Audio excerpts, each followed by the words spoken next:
나는 주말마다 집으로 돌아가는 남자다. 월요일부터 금요일까지는 이 도시에 살고 토요일 아침이면 다시 가장이 된다. 사람들은 그걸 주말 부부라고 부른다. 요즘은 흔한 말이 됐지만 그 안에 들어와 살아보면 그 말이 얼마나 가벼운지 알게 된다. 객지 생활의 하루는 늘 비슷했다.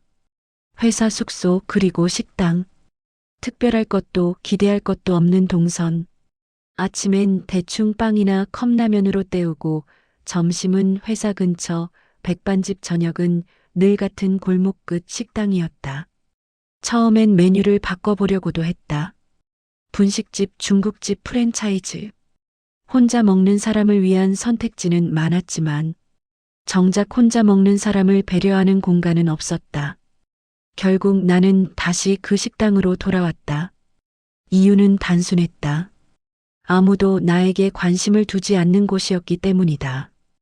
혼자 밥을 먹는다는 건 생각보다 많은 에너지를 소모한다. 어디에 앉을지, 얼마나 빨리 먹을지, 누군가와 눈이 마주치지 않도록 시선을 어디에 둘지. 그 식당에서는 그런 걸 고민하지 않아도 됐다. 아주머니는 말이 많지 않았고, 손님도 늘 비슷했다. 왔어요. 그 한마디면 충분했다.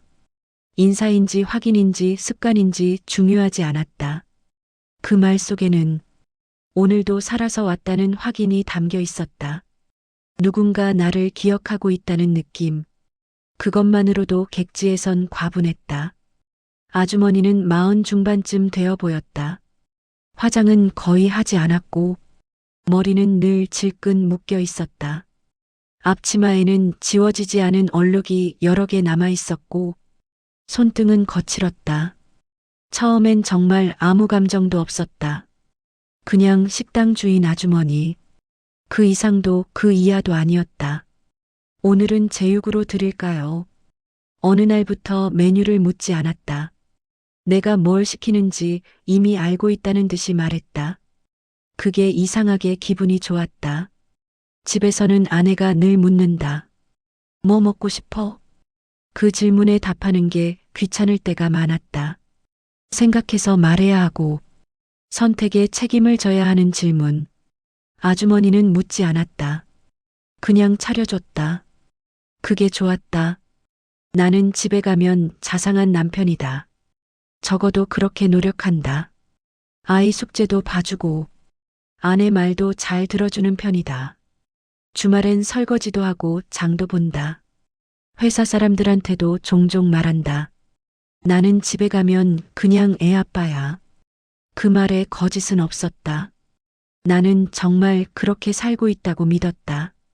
그래서 객지에서의 외로움쯤은 가정을 지키기 위해 내가 감당해야 할 몫이라고 생각했다.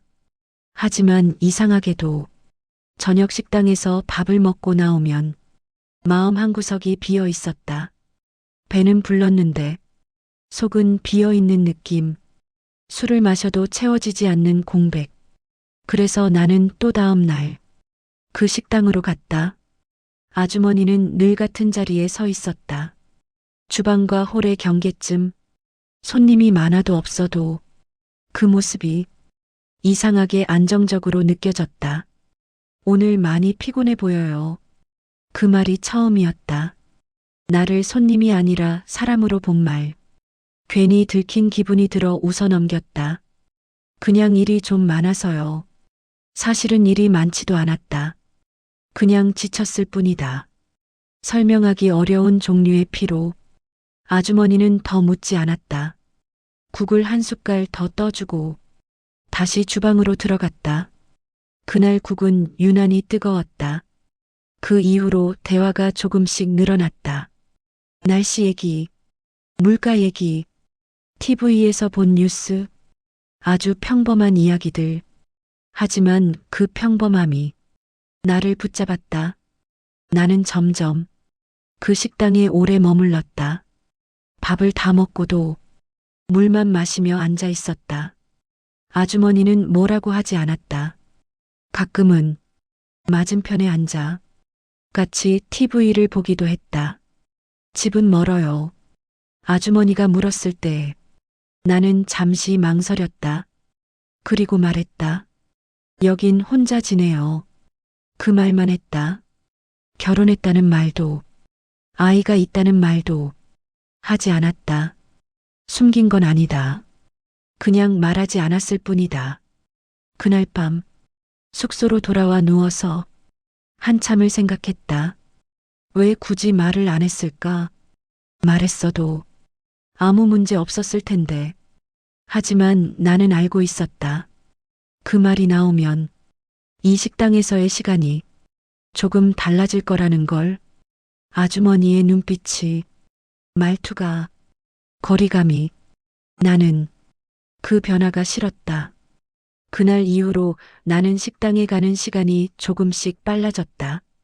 배가 고파서가 아니라 그곳에 사람이 있다는 걸 확인하고 싶어서였다.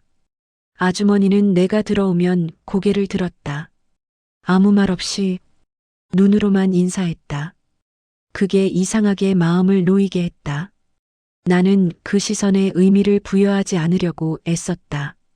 그냥 단골이라서, 자주 오는 손님이라서, 객지에서 그런 관계 하나쯤은 이상할 게 없다고 생각했다. 식당이라는 공간은 사람을 쉽게 속이게 만든다. 밥을 먹는 곳, 일을 하는 곳, 사적인 감정이 들어설 틈이 없는 장소. 그래서 더 위험했다. 오늘은 반찬이 바뀌었네요. 내가 말을 걸면 아주머니는 짧게 대답했다. 철이 바뀌었잖아요. 그 말이 마치 나에게만 해주는 설명처럼 느껴졌다. 그게 착각이라는 걸 머리로는 알고 있었다. 하지만 감정은 늘 머리보다 빨랐다. 어느 날은 내가 들어오지 않자 아주머니가 시계를 봤다고 했다. 오늘 안 오길래. 그 말 한마디에 가슴이 쿵 내려앉았다. 누군가 내 부재를 느꼈다는 사실, 그건 생각보다 큰 일이었다. 나는 집에 전화를 했다. 아내는 늘 그렇듯 아이 얘기를 먼저 했다. 학원, 학교, 숙제. 나는 잘 듣는 척하며 고개를 끄덕였다. 자상한 남편의 목소리로 적당히 반응했다. 그게 나쁘다고 생각하지 않았다. 그냥 역할이라고 여겼다. 그리고 전화를 끊고 나면 식당으로 향했다. 아주머니는 그날따라 말이 많았다. 손님이 없어서 그런지 괜히 이런저런 이야기를 꺼냈다. 혼자 운영한 지 오래됐어요. 남편 얘기는 하지 않았다. 이혼인지, 사별인지, 아니면 애초에 없었던 건지 묻지 않았다. 묻지 않는 게 이 관계의 규칙처럼 느껴졌다. 나도 내 얘기를 깊이 하지 않았다. 서로 표면만 건드렸다. 하지만 그 표면 아래에서는 조용히 감정이 쌓이고 있었다. 아주머니는 내가 국을 다 먹기 전에 김치를 더 가져다 줬다. 그건 서비스가 아니었다. 습관도 아니었다. 내가 매운 걸 좋아한다는 걸 기억하고 있다는 증거. 기억은 관계의 시작이었다. 나는 그걸 알아차렸고, 그래서 더 경계해야 했다. 하지만 경계는 생각보다 쉽게 무너진다. 특히 외로운 사람 앞에서는. 어느 날은 비가 많이 왔다. 식당 문을 닫을 시간이었는데 나는 자리를 뜨지 않았다. 비가 그칠 때까지 좀 있어도 될까요? 내가 그렇게 말했을 때 아주머니는 잠시 망설이다가 고개를 끄덕였다. 괜찮아요. 그날 식당에는 우리 둘뿐이었다. TV 소리, 냉장고 돌아가는 소리, 밖에서 들리는 빗소리, 말을 하지 않아도 어색하지 않은 침묵. 그 침묵이 위험하다는 걸 나는 이미 알고 있었다. 그래서 일부러 가벼운 이야기를 했다. 회사 얘기, 동료 얘기. 아주머니는 고개를 끄덕이며 들었다. 그러다 갑자기 이렇게 말했다. 여기서 혼자 지내면 사람이 좀 변해요. 그 말이 나를 정확히 찔렀다. 변했다. 나는 변하고 있었다. 집에 있을 때의 나와 여기 앉아 있는 나는 분명히 달랐다. 하지만 그 차이를 누구도 지적하지 않았다. 아주머니는 내 얼굴을 오래 보지 않았다. 일하는 척, 정리하는 척, 그게 오히려 더 신경 쓰였다. 나는 그 시선을 피하면서도 기다리고 있었다. 뭘 기다렸는지는 나도 몰랐다. 비가 그치고 시간이 늦어졌다. 이제 가셔야죠. 아주머니가 말했다. 그 말에 괜히 아쉬움이 묻어 있었다. 나는 계산을 하고 일어났다. 문을 나서려다 뒤돌아봤다. 아주머니는 여전히 그 자리에 서 있었다. 그 모습이 이상하게 오래 남았다. 그날 밤 숙소에서 잠이 오지 않았다. 나는 스스로에게 물었다. 이게 뭐지? 바람도 아니고 연애도 아니고 그렇다고 아무것도 아닌 건 또 아니었다. 그 경계 위에 나는 서 있었다. 다음 날 아주머니는 아무 일 없다는 듯 평소와 같았다. 그게 안도와 실망을 동시에 줬다. 나는 그 감정을 부정했다. 괜히 의미를 부여하지 말자. 그냥 밥 먹는 곳이다. 하지만 나는 이미 알고 있었다. 이 식당이 더 이상 밥만 먹는 곳이 아니라는 걸. 그리고 그 사실을 아무에게도 말하지 못할 거라는 걸. 선을 넘는 순간은 생각보다 조용했다. 드라마처럼 큰 사건이 있지도 서로의 손을 붙잡고 고백하지도 않았다. 그저 어느 날부터 아주머니와 내가 서로를 기다리고 있다는 걸 알아차렸을 뿐이다. 나는 식당 문을 열기 전에 안에 불이 켜져 있는지부터 확인했다. 불이 켜져 있으면 이상하게 안심이 됐다. 오늘은 좀 늦으셨네요. 그 말은 책망도 걱정도 아닌 중간쯤 어딘가에 있었다. 나는 웃으며 말했다. 일이 좀 있어서요. 거짓말은 아니었다. 일이 있긴 했다. 다만 그 일을 끝내고 여기로 오고 싶었을 뿐이다. 아주머니는 내가 앉기도 전에 물컵을 가져다 줬다. 그 사소한 동작들이 이제는 너무 자연스러워서 위험하다는 생각조차 들지 않았다. 나는 여전히 결혼했다는 말을 하지 않았다. 말하지 않는 동안 그 사실은 점점 말할 수 없는 것이 되어갔다. 아주머니는 묻지 않았다. 혼자 사세요. 그 질문이 나왔을 때 나는 잠시 숨을 골랐다. 네, 짧게 말했다. 그 말이 거짓이라는 걸 나는 분명히 알고 있었다. 하지만 그 거짓말이 나를 지켜주는 것처럼 느껴졌다. 우리는 가끔 식당 문을 닫고 늦게까지 이야기를 나눴다. 아주머니의 이야기는 조각처럼 흩어져 있었다. 장사가 잘 안 된다는 얘기, 사람이 점점 무섭다는 얘기, 집에 들어가면 불만 켜놓고 TV를 본다는 얘기, 외롭다는 말은 끝내 하지 않았다. 하지만 그 모든 이야기 끝에는 외로움이 남아 있었다. 나는 그 외로움이 내 이야기 같아서 고개를 끄덕였다. 어느 날 아주머니가 말했다. 가끔은 말 안 해도 되는 사람이 있으면 좋겠어요. 그 말이 나를 오래 붙잡았다. 나는 그 사람이 이미 내가 되어 있다는 걸 느끼고 있었다.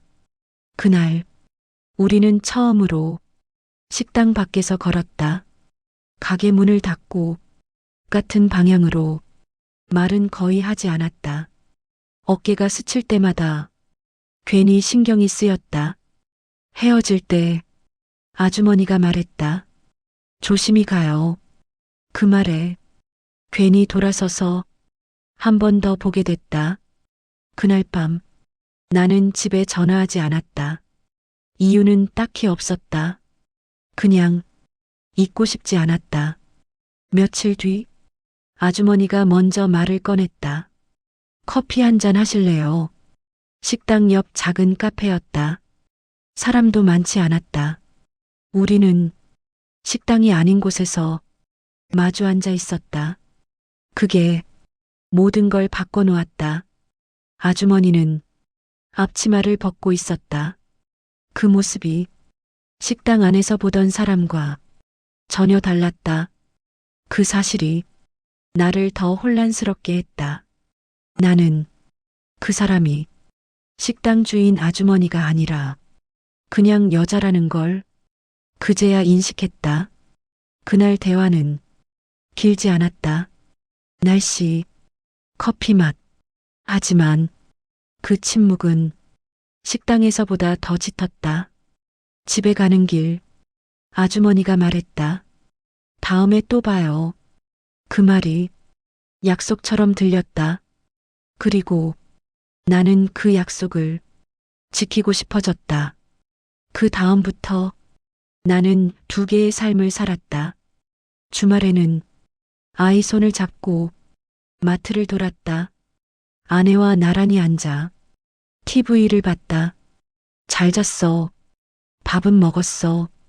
자상한 말들을 습관처럼 꺼냈다. 그리고 월요일이 되면 다시 이 도시로 왔다. 식당 문을 열고 다른 얼굴을 했다. 아주머니를 볼 때 나는 웃었다.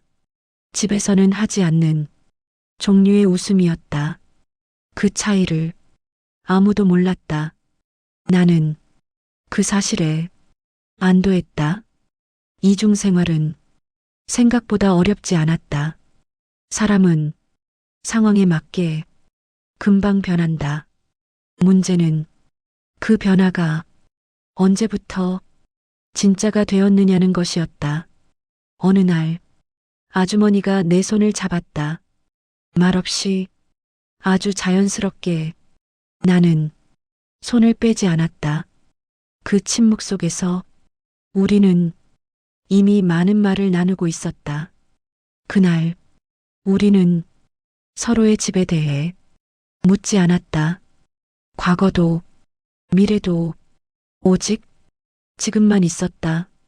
그리고 나는 그게 가장 위험한 상태라는 걸 알면서도 그 안에 머물렀다.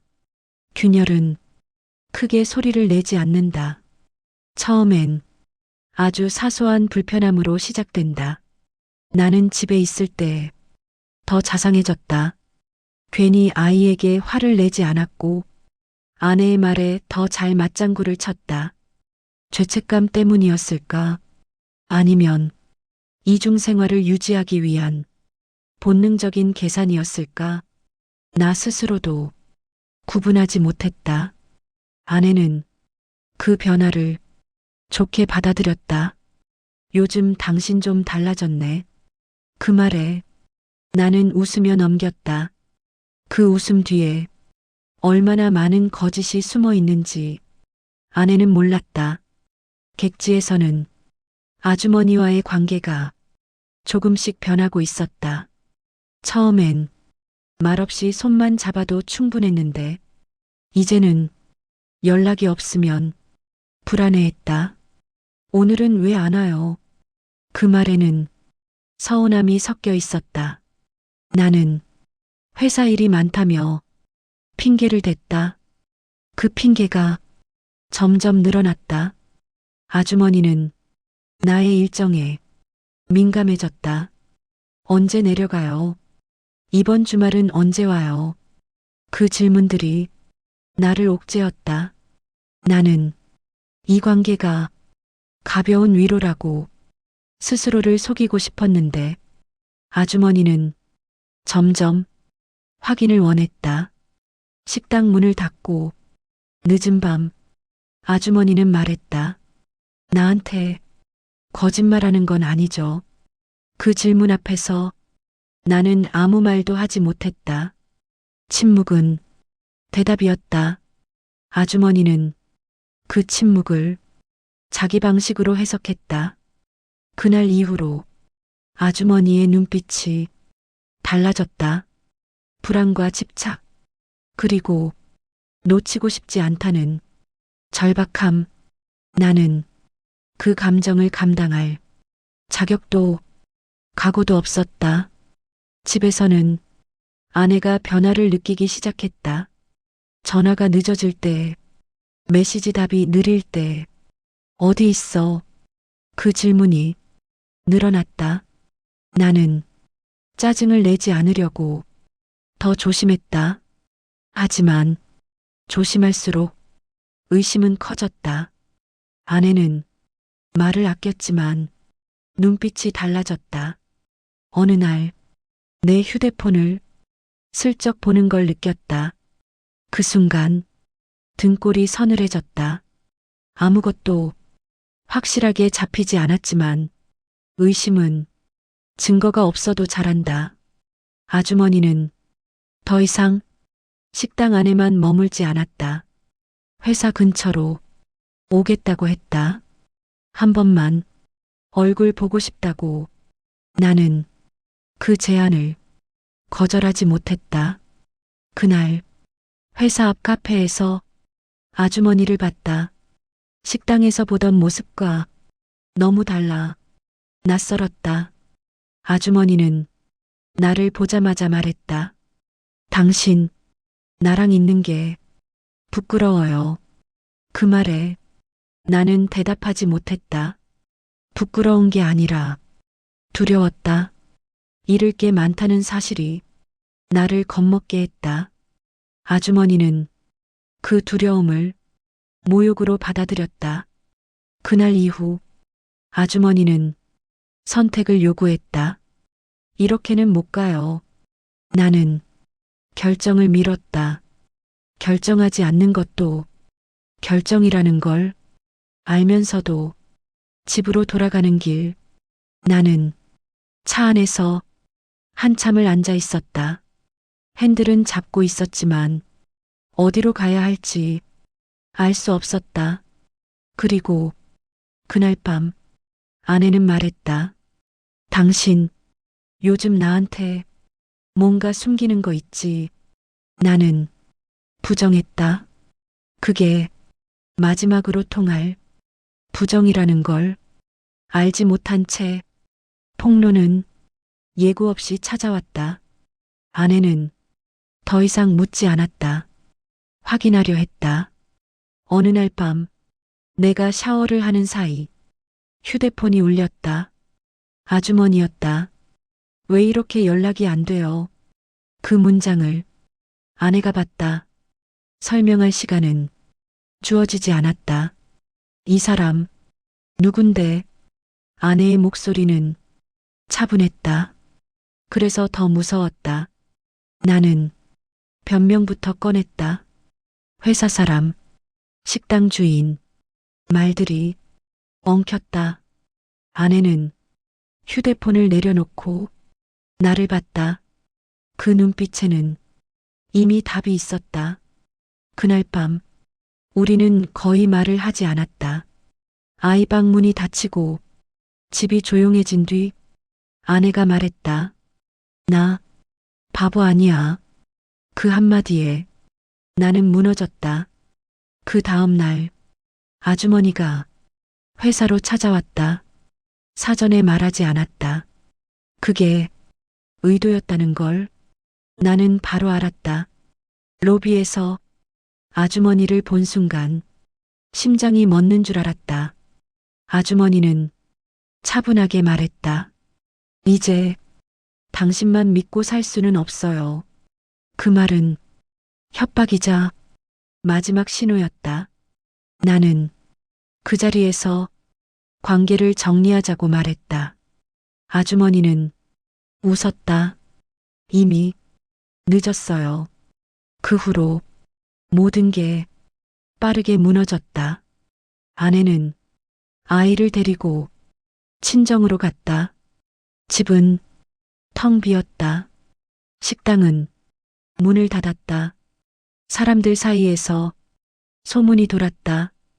객지에서 혼자 밥 먹던 남자 이야기. 나는 회사 숙소로 돌아왔다. 예전과 똑같은 방, 똑같은 침대. 하지만 완전히 다른 사람. 저녁이 되자 배가 고팠다. 나는 습관처럼 그 골목으로 향했다. 식당은 불이 꺼져 있었다. 문 앞에 임대문의 종이가 붙어 있었다. 그제야 모든 게 끝났다는 걸 실감했다. 집으로 돌아갈 곳도 기다리는 식탁도 없어졌다. 나는 편의점에서 도시락을 사서 숙소로 돌아왔다. 혼자 밥을 먹었다. 아무도 왔어요라고 말해주지 않았다. 그날 처음으로 내가 얼마나 많은 걸 당연하게 여기고 살았는지 깨달았다. 외로움은 핑계가 아니었다. 선택이었다. 그리고 그 선택의 책임은 오롯이 내 몫이었다. 나는 여전히 주말이 되면 어딘가로 가야 한다. 하지만 이제는 돌아갈 집이 없다. 객지 생활은 끝났지만 진짜 고독은 그제야 시작됐다.